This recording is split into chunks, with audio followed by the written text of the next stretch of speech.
I have to ask you this. So we're about the same height. We are. But you are way skinnier than me. And we eat about the same. Maybe you eat a little bit more than me.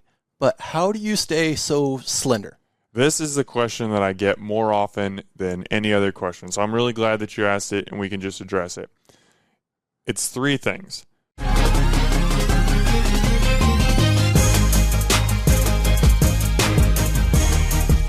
Hey there, Omaha. Welcome to another episode of Restaurant Hoppin. I'm your host, Chef Sully, and my very special guest today is no stranger to this show. He is well known in the Omaha food scene and has even had a number of specials named after him. He has become Omaha's favorite food writer and podcast due to his thoughtful and thorough reviews of restaurants across the city. Without further delay, the longtime host and first-time guest, Dan Hoppen. Dan, welcome to your show. Well, thank you. That was a very, very nice introduction, and you rocked it, my friend. For your first time ever, you are off to a great start hosting. Thank you, Brian. All right, so a backstory about how this happened. About a month ago, I asked Dan if we could switch roles so that way he could get a chance to tell his story as a way to celebrate 5 years of Restaurant Hoppin. Dan agreed to my proposal, and that led us to here today. Yeah, at first I got to admit, I did not love the idea because I'm like, this show is very much not about me. I know it has my name on it, but it's all about showcasing the restaurants and the concepts that Omaha has to offer. But then you came back at me and you're like, people know you, but like they don't know, all that much about you. Like they see everything that you put out, but there are misunderstandings sometimes about how I do what I do and everything. So you talked me into it, and I'm here and I'm excited for it. All right. Well, first of all, congratulations for being on the air for 5 years. Thank you. My calculations, when this airs, it will be episode 264. Dan, can you tell our audience what it means for you to have reached the 5-year milestone and doing episode number 264? I mean, those numbers just blow me away. I couldn't even... I knew that the anniversary is in October, so I thought that this was year 4, actually. Like this was going to be the 4th anniversary, and then I went back and I was like, oh no, I started this in 2019. That's before the pandemic, like a completely different world. And it blows me away because I remember when I started this podcast, I've been doing it for a couple months, and my parents, I was talking to them, and they were like, the podcast is really cool. We think you're doing good things with it. But they were like, but do you think you'll be able to keep it going? Like, are there enough guests for you to talk to? And it is amazing just how many chefs, restaurateurs, bakers, coffee shop owners, just entrepreneurs, creators that there are in the Omaha area. And there are more and more all the time. Like yourself, Brian, to be completely honest, I hadn't heard of you 4 months ago. And now, I had your food, I had you on the show. Like, there are just new, awesome people coming out of the woodwork. They exist, but they're starting their own concepts, and they're coming up all the time. So, I mean, let's do another 264 episodes. Let's keep it going. All right. So, let's get to know you better. Okay. So, in 2014, you started a WordPress page. And then in 2019, you created Restaurant Hoppin over 3 forms of media: Facebook, website, and then this podcast. What was the catalyst that made you take the plunge from doing a WordPress page to a multimedia platform? So I'll take you back to 2014. How I started all this was I was actually working for a company called Husker Online, which I still love. And if you like Nebraska sports, subscribe to it. It's some of the best Husker coverage out there. But I was covering Nebraska sports, so we would go on the road for football games. And I just loved food so much that, the other guys depended on me. They were like, okay, we're going to be in East Lansing this weekend. Nebraska's playing Michigan State. Dan, we've got a dinner, we've got a breakfast, and then we've got a lunch before we leave. It's your job to find the restaurants that we're going to go to. And I would spend hours looking at Food Network reviews and local blogs and all this stuff. And one of those guys at that time said, dude, why don't you start a food blog and just see what happens? And I did. And I'm not going to give you guys a website address because it's embarrassing, both the writing and just how janky it looks. Oh, so it's still on the web. It still exists. I haven't, I don't know if it's possible to delete it, but it doesn't matter because no one's ever going to find it.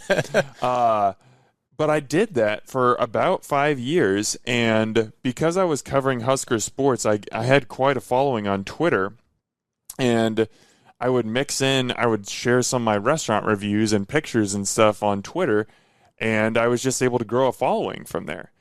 And then in 2019, I was approached by Pat Safford and Jill Thomas, who were famous from doing the Pat and JT show in the mornings on the radio. Now they do that podcast for Hurrdat. And they said, you've got a pretty cool following here. We're starting a podcast studio called Parkville Media. Would you be interested in starting a podcast? And I'd never thought about that, but I was like, that actually sounds like a lot of fun. Let's do it. And then the more that I talked to them about it, I was like, okay, I can't have, if I'm going to make this thing official, I can't just have this free WordPress blog be my site. I need to actually have some official stuff. So like you said, that's when I created the Facebook page. That's when I bought a web domain and actually taught myself a little bit of code so I could create the website and really, really just blew everything out into what it is today. Really starting the podcast was what got the ball rolling on this whole thing. Got you. That was really interesting.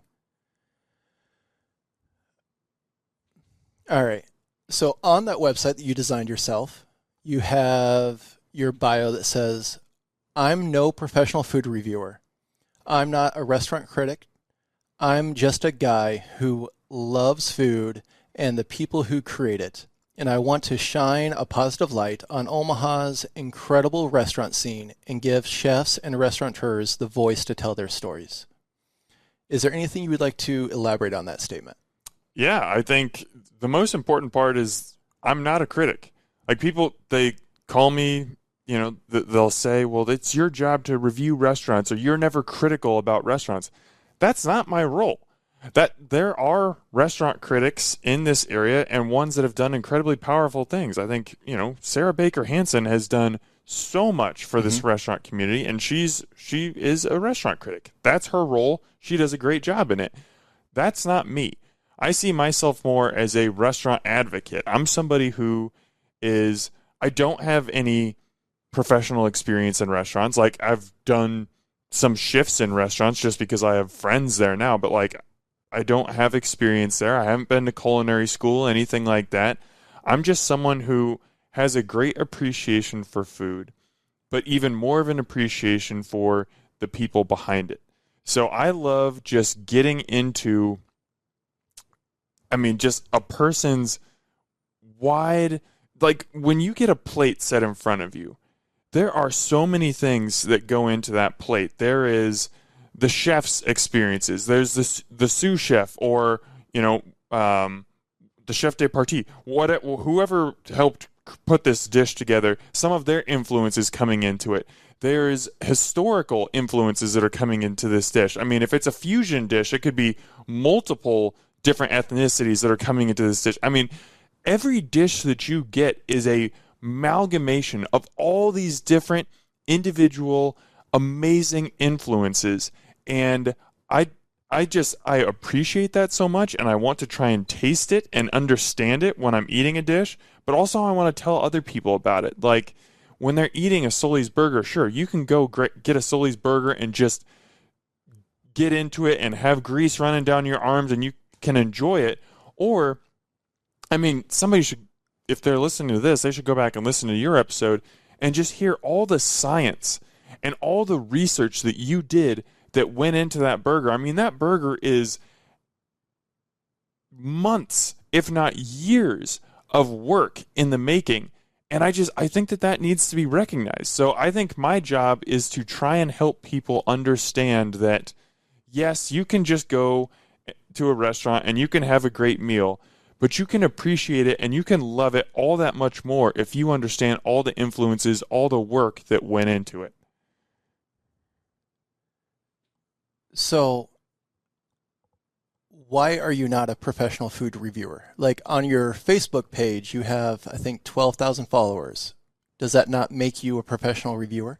I think a professional, by definition, means that you have to get paid, and I do not get paid by anyone. That's something that some people have said about me before, and it's just inaccurate. I'm not paid by restaurants to do reviews, not paid to come in. I mean, there will be times where I'll go into a restaurant, especially if it's a chef that I've had on the show or that I have a personal relationship with, that they'll send out an extra dish. I'll, perfectly be honest, every time we go to Semo, I have a good relationship with Chef Drew, and he knows that my wife loves pasta carbonara. He sends out a dish of pasta carbonara every time. Even if I tell him not to, he's going to. So sometimes stuff like that happens, but I don't get my meals comped. I don't get paid.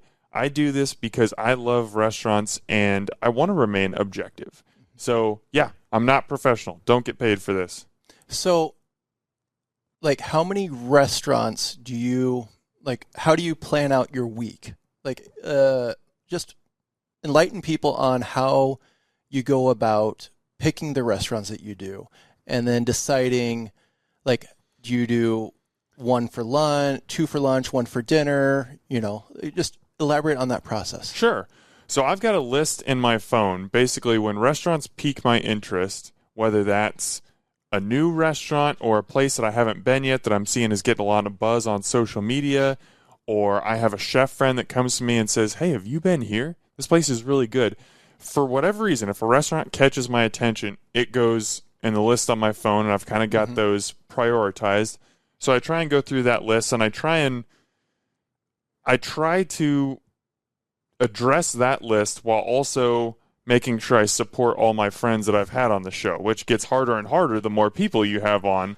I mean, there will be times where I'll have somebody on the show and then I won't be able to visit their restaurant for a year, and I feel bad about that, but I can't eat out every single day. So I usually try to eat out about 3 times a week, I would say, and then maybe get something from a bakery or a coffee shop or something to mix in there. Been trying to go out for lunch more often and less dinner, because then I'm putting less on Sarah, my wife, and she doesn't have to feel like she has to eat out all the time if she doesn't want to. But yeah, basically I just kind of go into each week and kind of look at my work schedule and say, when can I mix in some times where I can, go have a meal. Maybe I can go downtown on this day that I wouldn't be able to go on this day. When can I get a workout in so I'm not putting on 80 pounds from eating all this? It's just kind of, it goes week by week. So you said you didn't want to put too much stress on Sarah. Do you guys have a different dining out experience if she knows that hey, this is somebody who you want to write a review on, versus, hey, let's just have a date night and this is not a work event? I think she just goes in with the understanding that every time we go out to eat, now I'm going to write a review on Facebook or Instagram or,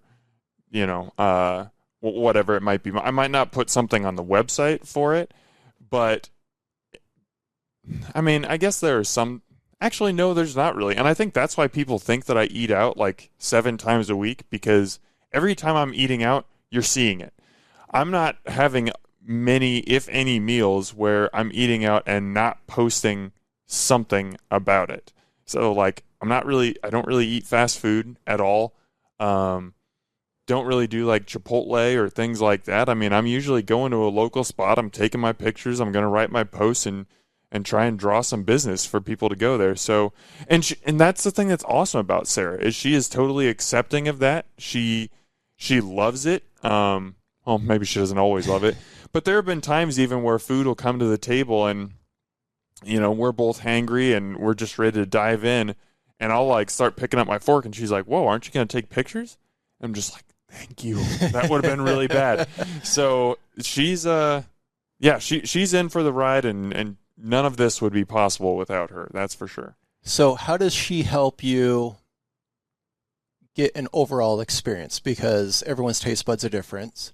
So how does, when you guys go out, you went to the place in Benson on Sunday for brunch. So how did her opinions help you write your review? Mantra. Well, first of all, it helps because if I'm just going out by myself, there's only so much I can eat. So if I'm going out with her and other people, then we can get an appetizer. I can have a bite of whatever she's having too, and we can just sample more of the menu, which is always nice. But it also helps to just get her opinion. Like, she got a breakfast burrito on Sunday, and I asked her about it, and she was like, oh, yeah, it's really good. And I thought it had a little too much rice in it. She was like, no, it's got the right amount of rice. If it had just a little bit more salt, I think it'd be perfect. But when you add this green sauce, it really ties everything together. So, again, is she an expert food reviewer? No, neither of us are. But we just share our opinions, and I kind of, when she says something like that and I take a second bite, I kind of try and view it through her lens and see what she's tasting and be like, oh, I didn't notice that the first time, but I can see what you're saying there. So it just kind of helps, I think, get an overall good experience for me, more well-rounded, where if I'm going to a restaurant by myself, I can have one dish and maybe an appetizer, and then it's just my opinion. Whereas if I'm going out with her or someone else, but more specifically with her because we always share food, is I can try more things and I can get someone else's opinion to kind of check what's going on in my brain, because I might take a bite of something and think one thing initially and then get feedback from somebody else and be like, oh, you know what? You're right. This is a little spicier. This could use a little bit more salt, things like that. So she just helps keep me in check. Gotcha. Well, let's talk about the elephant in the room. As some have asked, why are your opinions always positive? Why don't you think it would be helpful for people reading your reviews to know some of the misses or negative experiences when visiting a restaurant? And that's a great question. It's one that I get all the time, and I understand why people want me to be. I don't really understand, but I think some people think that they can't trust my reviews because I'm just positive about everything. And if that's their opinion, then that's their opinion. They're allowed to have it. The way that I approach it is I'm going to write about what was good about a meal. So, I mean, like you mentioned our brunch at Mantra on Sunday. It was not perfect. Not a perfect meal.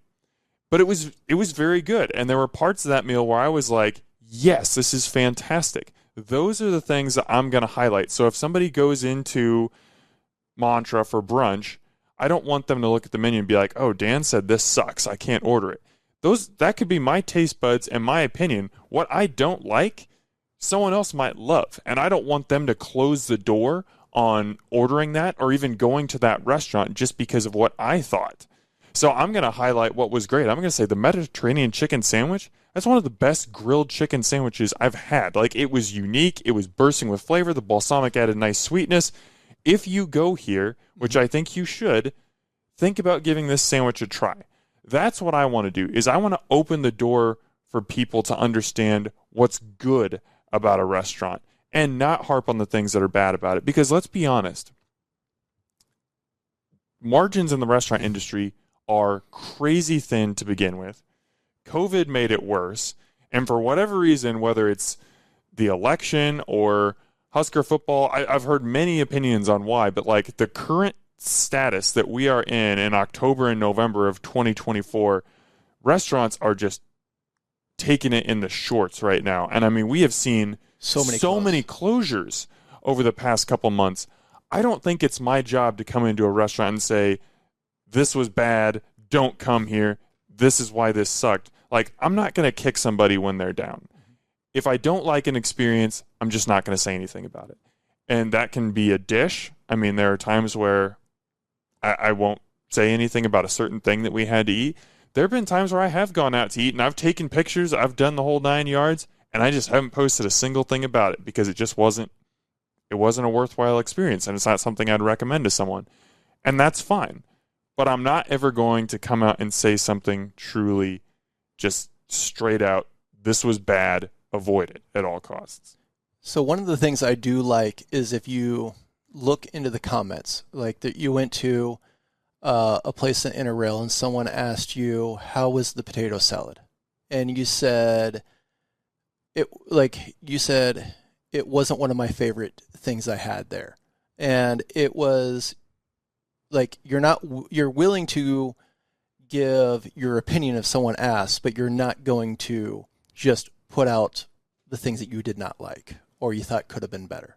Yeah, I mean, I'll talk about it, especially if someone asks if something is not seasoned enough, if something was, a little overcooked and dry. If somebody asks me, I'll make a mention of that, and I might even mention it in my review, but I'll try and counter it with something positive as well, if there's a positive to be taken for. So, like, for example, that breakfast burrito on Sunday, to my liking, it was a little too much rice. Rice is kind of a filler in a burrito. I would have liked to see more eggs in there. So I made a comment on that, but I also said the breakfast burrito is worth ordering. It's good. I think that this is a way that it could be better, but again, that's just my personal opinion. I'm going to give you guys a chance to look at the picture, read my words, evaluate it the way that you want to evaluate it, and then make your decision if you're going to visit this restaurant and try this dish. So, Restaurant Hoppin has just been a side hustle for you. And you've had numerous jobs, starting with McGill Brothers, working as a sports writer, being a small groups director at your church. Wow, you went all the way back to high school. Oh, yeah. You found my construction job. Yes, I did. How do you have time to do your full-time job, eat at all these amazing places, be a great husband to Sarah, and write up thorough and thoughtful reviews, and somehow maintain a very responsive social media presence? Well, you'd have to check with Sarah on that word great. That might be a little subjective. No, I like to think I do a decent job. Well, it's hard. It's a lot. I mean, I got to be perfectly honest. Like, I spend probably between 20 and 25 hours a week between updating the website, doing social media, prepping for podcasts, recording podcasts. I mean, it's a lot of time. But I love it. And that's why I do it. And I've, found ways to kind of speed up some of my processes, some ways that I can just make things go a little bit faster. I mean, a lot of my responding to social media stuff, you find those little times, like when I'm brushing my teeth. That's 2 minutes where I can respond to people. A lot of it is when I'm working out, when I'm on the treadmill or on the elliptical, I can get on and, fire back at people and give them some answers to their questions and stuff. I know that my life is going to change drastically if and when God gives us the blessing of having a child. This whole Restaurant Hoppin thing is going to look a lot different. But as of right now, Sarah and I don't have any kids. So this is kind of in the free time. I spend time with Sarah and I do Restaurant Hoppin. I love sports. I don't really watch sports very often anymore. Don't really do a ton outside of restaurant life and stuff. I mean, this is kind of it. What you see is what you get. I'm doing Restaurant Hoppin or I'm hanging with my wife. That's how I do it. Nice. Yeah. So I have to ask you this. So we're about the same height. We are. But you are way skinnier than me. And we eat about the same. Maybe you eat a little bit more than me. But how do you stay so slender? This is the question that I get more often than any other question. So I'm really glad that you asked it and we can just address it. It's 3 things. 1, I have great genetics. I mean, I can't deny that. I have a great metabolism. It's always been that way. I remember in high school, I wanted to add weight for basketball so bad. And I would eat and eat and eat and could not add weight. I remember there was one time I went out for a steak dinner. I weighed myself before and after, and I somehow lost weight during that meal. I have no idea how that's even possible. Maybe the scale was just faulty. I don't know. So 1 is metabolism. 2, I eat super clean in between my eating out meals. So yesterday we went out for brunch, had a pretty decadent meal. Today I had lettuce wraps for lunch. It's not exciting. It's not super fun. but it keeps me somewhat thin. Well, okay, it keeps me very thin. And 3, I work out like crazy. I mean, I've tried to cut down on this a little bit. I used to say I'd probably work out, or I'd run/elliptical 35 to 40 miles a week. Oh, wow. Maybe I've cut that back to about 30 to 32 now. But I think that's probably the biggest thing, is just, especially after I've had a big meal, just knowing in that next day and a half, hey, we got to get into the gym and we got to earn that. So those are probably the 3 factors that help me not balloon up with all the eating out that I do. I think I need to hit the gym more. We all do, man. We all do. So where did your love of food come from? I think it started with my mom, because she's a great home cook.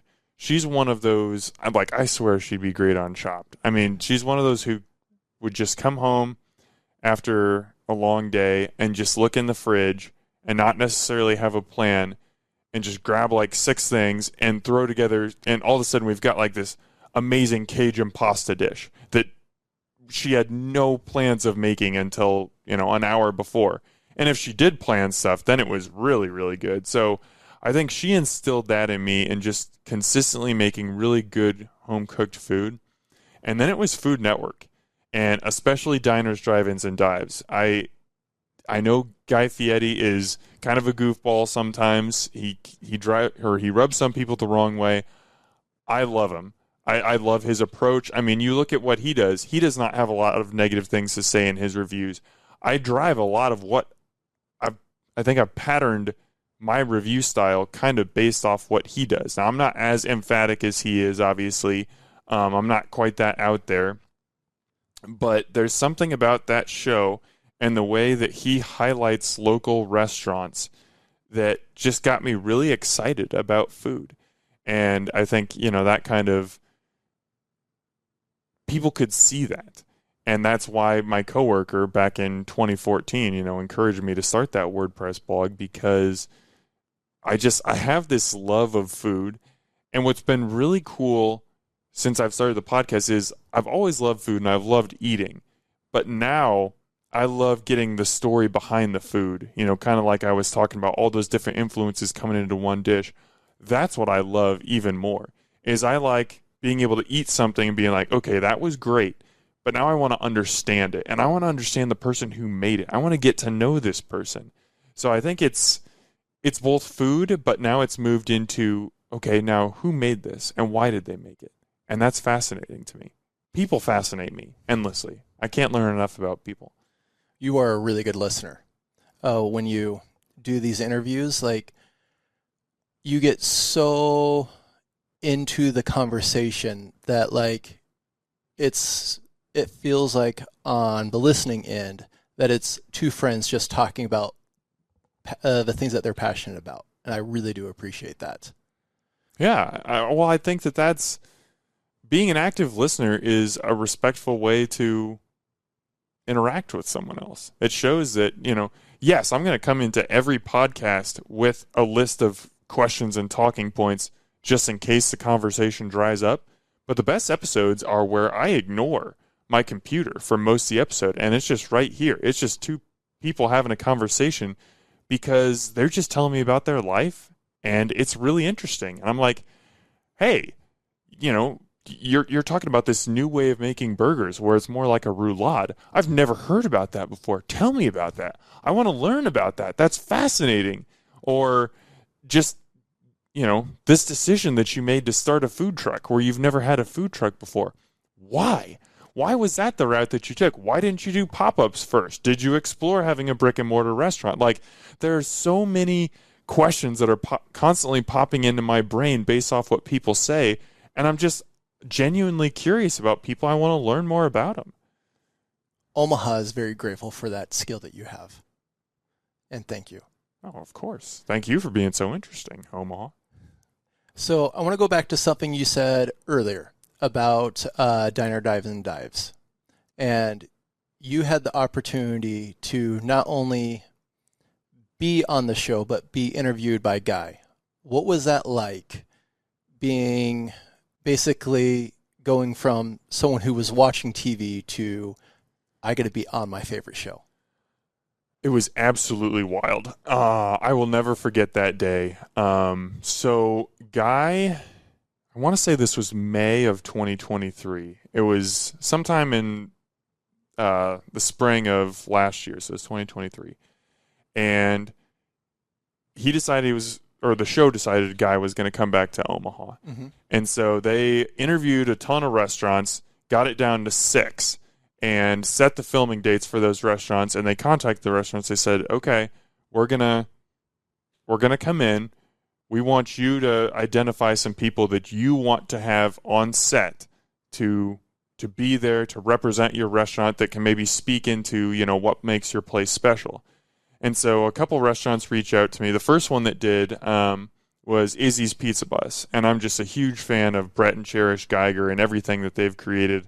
I always say it, but I've still got a picture of Izzy's on my phone just because I love thinking about that pizza at all times. It is a delicious pizza. It's incredible. So they asked, hey, would you want to come out and be a part of this? And I obviously said yes. And so, we go out there, and they did all, on Diners, Drive-Ins, and Dives, they do like the cooking portion of it. So they were doing all that first. So all the people that Brett had asked to come, there were probably 15 or 20 of us that day. We're like sequestered off in a back area over at Trucks and Taps, and we're not allowed to see what's going on. Nothing's happening. And then after about an hour, they were like, okay, we'll bring you guys in. And they came and sat me and Stacy Winters, who is heavily involved with Omaha Food Lovers. He was one of the moderators at the time, down at the table, and gave us some pizza. And they were like, okay, take a couple bites. We're going to get some B-roll and everything. And so we're just, taking some bites of pizza, drinking beer, just me and him were just talking. And then I don't even know where Guy came from. But all of a sudden, the chair next to me is moving, and all of a sudden, Guy is sitting in it. And I'm just like, it was one of those moments where you just, like, obviously, I've been watching Guy. I've spent, I don't even want to know how many hours, probably hundreds of hours, watching this person on TV. I know that he's a real person, but I've never seen him in the flesh. Like, it's always kind of seemed like he exists, but he exists like in this different plane. And all of a sudden, he's right here. And it was just wild that all of a sudden Guy Fieri was sitting there, and he asked me a couple questions, and he asked where I worked. I told him that I worked for a church, and he said, "Are you the chimney sweep?" And of course that got everybody just ate that up, and that ended up being hilarious. But yeah, he asked a couple questions, and then he gets up and he leaves, and that was it. Like, it all happened within 5 minutes. And afterwards, I just didn't know what to do. I'd taken work off for that day because I didn't know how long this was going to take. And so everybody's just kind of buzzing around Trucks and Taps and hanging out. So I stayed for probably another 45 minutes. And then I was just like, I don't know what to do with myself right now. Like, I had so much nervous energy, but I was so excited. I ended up going for like a 12-mile run or something that day. But then probably about 6 months later, the episode was going to air. So Sarah and I, we got down on the couch, got ready to watch it together, and the segment starts, and it's Izzy's segment, and they're going through it. And you know how when you're listening to something, your voice sounds different to you than it does to other people? Yes. So I made it into the episode. I have like one line, and I start talking before you could see me on TV. So you could hear my voice, but I wasn't visible, so I didn't recognize that it was me. But Sarah heard me, and she like starts punching me, and I'm like, what? And then I'm on TV. I was on Diners, Drive-Ins, and Dives. Like, I don't care how nerdy this is. That's one of the coolest things that's ever happened to me. And I'm so grateful to Food Network and for Izzy's for inviting me out. But like, to have that moment, it was unbelievable. Like, this is the show that has shaped me, that has done so much. Without that show, Restaurant Hoppin doesn't exist. I'll just put it out there. Like, it inspired me so much. And to be a very, very, very minuscule 0.00001% of it, it means the world to me. So I'm really surprised that you weren't able to recognize your own voice, considering you do a podcast where you probably have to listen to your own voice a lot. I do listen to my own voice a lot, but still, I don't know. I think I had it in my mind. I wanted to go in and, because they filmed so much that day and they cut it down into a 6-minute segment. So I went in and I was just like, Dan, no expectations. You're not going to be on the show. Don't think you're going to be on the show. You're going to be let down. So I went in just with blinders on, thinking this isn't going to happen. So I think I was almost like I was in that headspace. So I don't think I was like actively looking or listening for myself. And Sarah heard it first. So, yeah. Dude, I would have loved to be a fly on the wall when that happened. It was pretty nuts. It was really, really fun. Nice. That is also a really good episode. Thank you. It was. Brett and Cherish and Izzy did a great job. Shout out to Izzy, their daughter, who was just the star of the show, without a doubt. Oh, yes. How are you liking hosting? Well, when you have a great guest, it makes it a lot easier.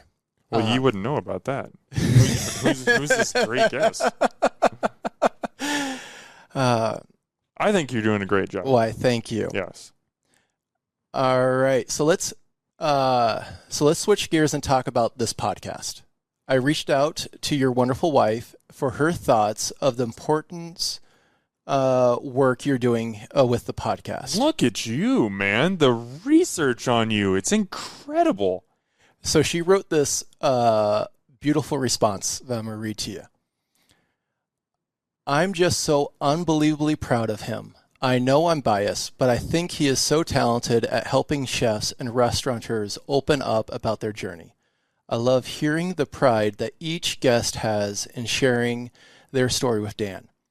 He does so much research, and I think one of my favorite things is when he pulls some tidbit from years past that his guests forgot about, and just hearing the surprise and amazement that he found, whatever tidbit, it makes me smile.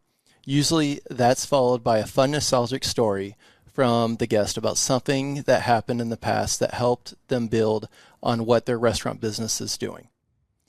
Sarah's words are just beautiful. How does her words make you feel about the work that you do here? Well, first of all, I mean, that is amazing to hear. And Sarah, I mean, she's very supportive of me, and she tells me that, but to just hear it all, like, summed up in one statement is pretty freaking cool.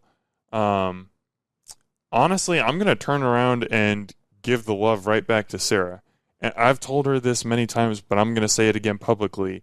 Like, Restaurant Hoppin doesn't exist without her. And I know that most spouses and partners would not allow me to do what she allows me to do. The amount of time that I spend on this, the amount of time I spend at the gym, the amount of money that we spend eating out, the flexibility that she has to have for me to say, hey, I got an invitation to go, this restaurant's opening Friday night.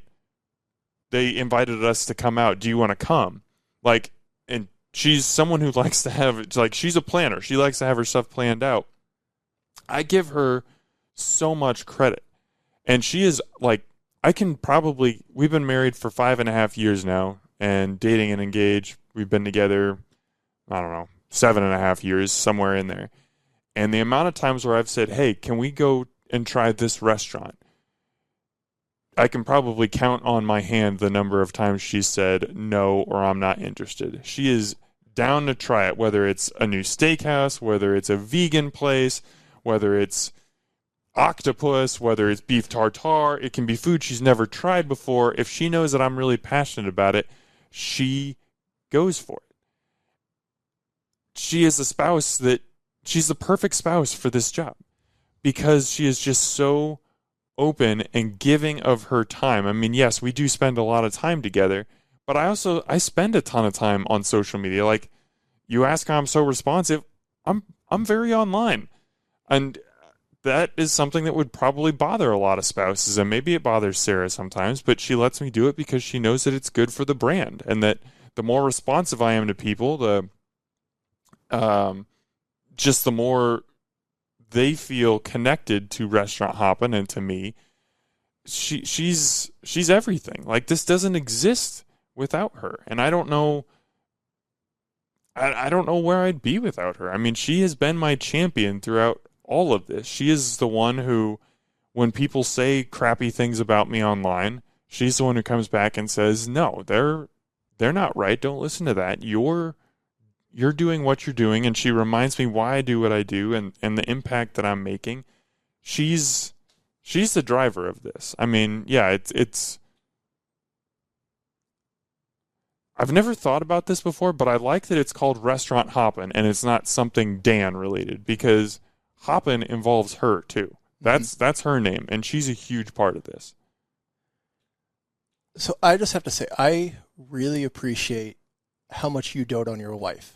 I feel like if more husbands doted on their wife like the way that you do, this world would be a better place. Maybe so. I have many, many faults as a husband too. Just true, but I really enjoy just like your love for your wife and how you talk about her. Like, it is just really encouraging, and I really enjoy hearing that. Well, again, people should go back and listen to the episode that I did with you. I feel the same about you, and that, I mean, probably 3 or 4 times unsolicited, you just kept bringing up Grace, and you're like, she did this, she told me this, she encouraged me in this way, to the point where I had to ask you, like, does Sully's exist without her? No, and she it was doesn't. like, no. And so, I mean, like, even with this, I created that line, and then I was like, hey, I need you to refine this. And she's like, bad question, bad question, bad question. Yeah, I mean, but that's what marriage is all about. Like, it's a partnership where when you enter that partnership, you're there to love the other person, you're there to help the other person, you're there to support the other person. And yeah, I think I at least try to do all those things for Sarah, and she absolutely reciprocates to the same level of, if not more than I do, because she's incredible. So can you share with everyone about your new job and what that entails for the future plans of Restaurant Hoppin? Yeah, I'm super excited about my my future job. So currently, we are sitting inside the studios at Hurrdat, and I'm going to be working for Hurrdat full time. Hurrdat, if you guys don't know, it's a local media and marketing agency. Just a tremendous place. That couple sports bars that they own. Hurrdat Sports, I'm sure you've heard of that. It's just a booming brand on social media, and we are going to be launching kind of a local media aspect of it called Hurrdat One that I was very fortunate to be asked to be a part of. And basically what we're going to do is we're just going to try and approach local news, but in a new way. We're going to take Omaha and showcase everything that's great about it. The people who are doing really cool things, the events that Omaha has going on, the history that is in this city, the restaurants. You better believe there's going to be some restaurant talk. But like, I can't tell you how many times I have a conversation with someone where they're like, you know, what should we do in Omaha this weekend? And the first thing, you know, the zoo comes up. If it's the summer, the CWS, maybe somebody will say the Lauritsen Gardens. And after that, it's kind of like, what else is there to do? There's so much to do and experience in this city that people may not know about, or they forget about, or just doesn't get the publicity that it deserves.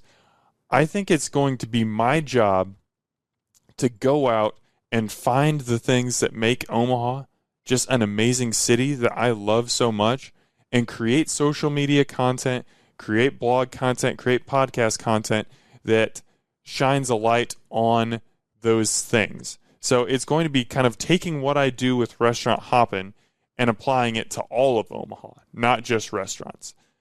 But we're still going to have plenty of restaurant content. Restaurant Hoppin is still going to exist. I'm still going to do the podcast, still going to have the website, still going to do all the social media. Nothing is going to change on that end. But being a part of Hurrdat One is just going to, I think, amplify that voice, give me a greater platform to be able to tell these stories, and also expand the storytelling outside of just the culinary world, but to all that Omaha has to offer. That sounds really exciting, and I can't wait to see what it turns into. I can't wait either. I really, really want to get started. Yeah, it's an exciting new venture, to say the least. So, of all the restaurants that you have reviewed, which do you have any idea of how many restaurants you've reviewed? Do you have a tally? The last time I went through my website and counted, I think I had 183 reviews on the website, but I've probably had to take down 30 or 40 over the past 5 or 6 years just because places close or whatever. So, we're probably over 200 by now. So, of the ones that have closed, what are your top 5 restaurants that you've been to that have closed down? Top 5. I can definitely, some of the ones that come to the top of my head immediately, Sternella. Oh, I miss Sternella. I love Sternella. So that was a place that after I proposed to my wife, I had reservations to go there. Oh, really? Yes. So that has a special place in your heart. It does. Yeah. Sternella, I will never forget that place. I absolutely love it. Dario's, another one. Fortunately, Dario's still got his thing going on at Avali, but did you go to the one night pop-up? I wasn't able to, but I want to again in the future. And J. Coco is the other one that came to mind. Absolutely think Jenny Coco is just fantastically talented. And yeah, the fact that that's not open anymore is disappointing. I'm sure that there are more. Those are the ones that come to the top of my mind immediately. And if I went through my site, I could go back and look at my drafts. Maybe I will. Ask me another question, and I'll try and come up with more of an answer for you. All right. So to end this podcast on a more positive note, I asked a number of people the following question. Oh, boy. In your opinion, how is Restaurant Hoppin an important part of the Omaha food scene? Stacy Winters with Omaha Food Lovers said, "It's crazy to think how much the food scene has grown in Omaha in those 5 years, and you have played a crucial part in that. Your willingness to shine the spotlight on our local food scene doesn't go unnoticed, which is evidenced by the thousands of followers." Mike Kresnick with Anchor Deep Creative Media said, "Hoppin is a legend." Dave Zorko, host of Saturday Omaha, said, "You are bringing smiles to faces in the community as they find about restaurants and food in all nooks and crannies that they never knew about." Author of Kimchi and Bratwurst, Wyatt Toole, said that you are the Ted Lasso of Omaha foodies. Just believe, baby. Slap that sign. I love Ted Lasso. You are definitely the Ted Lasso of Omaha foodies. Local entrepreneur and investor Coach Rory Fletcher said, "I appreciate your passion and your desire to help pay it forward to our local heroes." Mike Schaefer of 24/7 Sports said, "When I think of Dan Hoppen, I think of passion." Brian O'Malley, the Dean of Culinary Arts at Metro, said, "Your dedication to highlight local restaurants and culinary talent has not only enriched our community's dining scene, but also inspired countless aspiring chefs and food enthusiasts. The stories you share and the voices you amplify resonate deeply, fostering a sense of connection and pride among all of us who are passionate about the culinary arts. Your ability to explore diverse perspectives and encourage dialogue within the industry has made a lasting impact." And Omaha foodie Mike Johnson said, "Well, it is the chefs which make the food great and the restaurants shine. In Omaha, it is Dan Hoppen that gives exposure to food, restaurants, and chefs. I've personally expanded my dining experiences so much because of Dan's passion for finding, trying, and then writing up his food adventures. The podcasts are a brilliant way to tell so many stories, which humanize the culinary scene here." And last but not least, this is what your better half, Sarah, had to say. "Dan gives Omaha Restaurant a voice and a platform to share their story. I think it is such a gift for diners to be able to understand a restaurant story and journey in addition to eating the food they create. It just makes for such a richer dining experience. Dang. Dan, for the record, I have great respect for all those people and what they do as well. Dan, I hope you get a sense from hearing all these kind words about how important the work that you are doing with your podcast and food writing, and it is deeply meaningful and impactful to those who live in our city and love food like you do. And I can speak for most by saying, please keep up the good work. Are there any other final words you would like to say before we call this a wrap? Well, that was a lot of really kind words that I don't think I'm deserving of in a row. I'm very grateful to every one of those people who said that, and really grateful to just anyone who listens to this show, follows me on social media, ever looks at the website. I'm always just so blown away and humbled when someone says that they had an anniversary dinner and looked at the website and found, we went to the boiler room because we saw your pictures or whatever. And I'm just like, really? Well, that's what me and Grace do all the time. We're like, hey, we need to find a new place. Let's go on your website and see, what are we looking for? That's just wild to me that actually happens. Like, it's amazing. But I mean, I want to make it like totally clear. Like, I think that this is an amazing food community. And I want to say thank you just to you, Brian, and to everyone else who's let me in.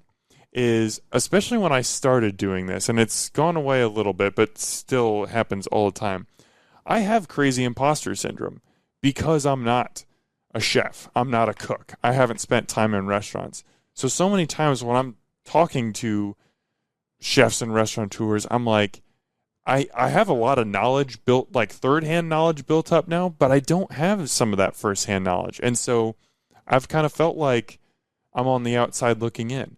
And this community has done a great job of flipping that mindset and welcoming me into it and saying, no, maybe you haven't spent years at a stove getting your fingers cut with knives and getting burns on your arms and everything like that. But we appreciate what you're doing. We know you're putting in the work, and I respect that you have an understanding for what you're talking about, even if it's not necessarily gained from firsthand experience. I'm so appreciative of that. I love this food scene so much. It is so expansive. There's so many different things going on that's what keeps a show like this going for 5 years. There's always something new and interesting to learn. And I'm so grateful that this community has taken me in, that they've supported me, and just that people follow my opinion or respect it in any way. Thank you to anyone who does, because that's amazing. And if you don't, that's fine too. You don't have to listen to me. I'm just a guy who loves to eat, loves food, and loves telling stories, and thankfully I've gotten a chance to do that for 5 years now. Listeners, if you would like to share how Restaurant Hoppin is an important part of the Omaha food scene, you can personally send an email to hoppinisimportant@gmail.com, and I will share this with Dan. You made an email for this? Yes, I did. Holy crap, Brian. Dan, thanks for being a guest on your own podcast. This was a great conversation, and I'm so grateful that you gave me some of your time today. And Omaha, as always, thanks for eating with us.